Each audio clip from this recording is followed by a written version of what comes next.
જોડણીમાં આપણે આગળ વધીએ. કેટલીક મહત્ત્વના શબ્દોની જોડણી આપણે જોઈએ,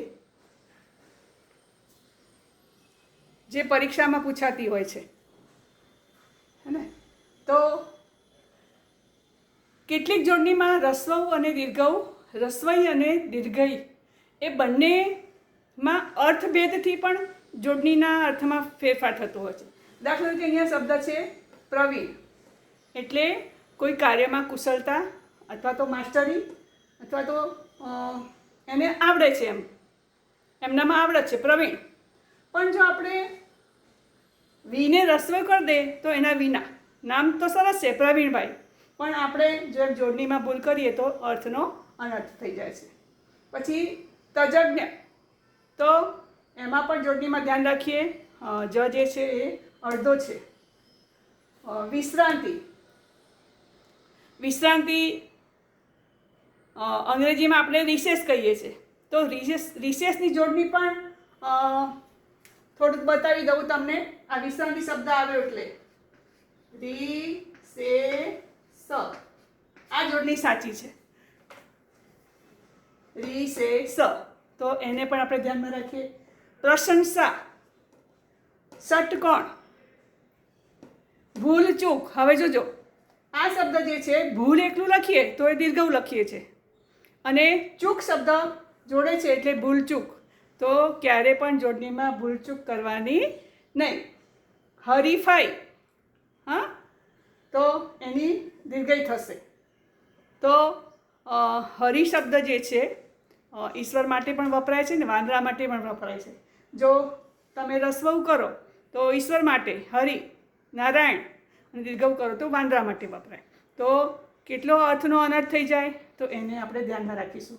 નિરીક્ષણ, શિક્ષક મિત્રોને વારંવાર નિરીક્ષક, પરીક્ષક, પરીક્ષા એ બધાની જોડણી આવતી હોય છે. તો પહેલો 4 અક્ષર આવ્યા, પહેલો જે છે એ રસ્વઈ થઈશે, બીજો દીર્ઘઈ, એ રીતે. પછી મહત્ત્વના તહેવારો, ધૂળેટી, તો એમાં ફટ લઈને આપણો હાથ જે છે કેવું ટેવાઈ જાય છે દીર્ઘઉ કરવાનું, પણ જોડણીમાં ધ્યાન રાખો.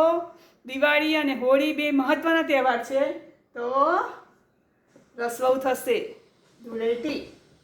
એવી જ રીતે ધુમાડો, બાજુમાં છે નાણાકીય.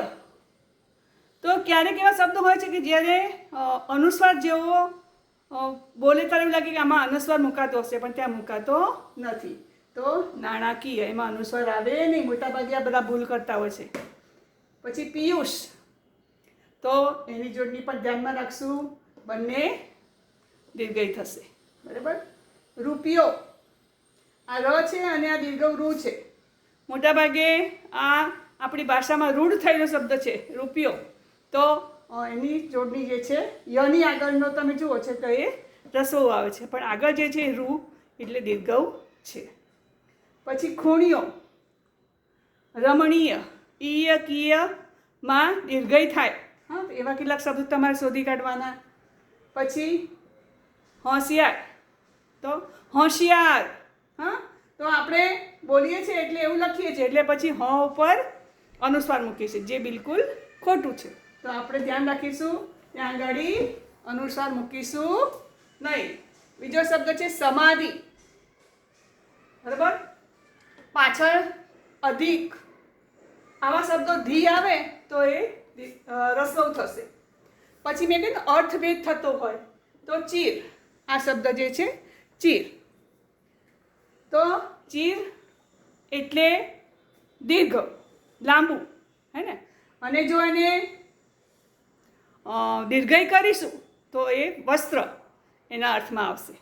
તો લખતી વખતે થોડુંક ધ્યાન રાખજો. હવે આ શબ્દ છે પાણી ગ્રહણ. હા, રમેશના પાણી ગ્રહણ સંસ્કારમાં અમે ગયા હતા, તો રસવઈ જે છે એ હાથ માટેનો શબ્દ છે. હા, હસ્તમેળાપ આપણે કરીએ લગ્ન વખતે, તો એના માટેનો શબ્દ છે, એ રસવઈ આવશે. અને પાણી લખી દો, પાણી ગ્રહણ, તો ઘણી વખત આપણે કોઈ સંકલ્પ લઈએ છીએ તો કેવી રીતે કરીએ છીએ, હાથમાં પાણી લીધું, મેં તો હાથમાં પાણી લીધું, હવે આ કામ હું ક્યારેય નહીં કરું, હે ને.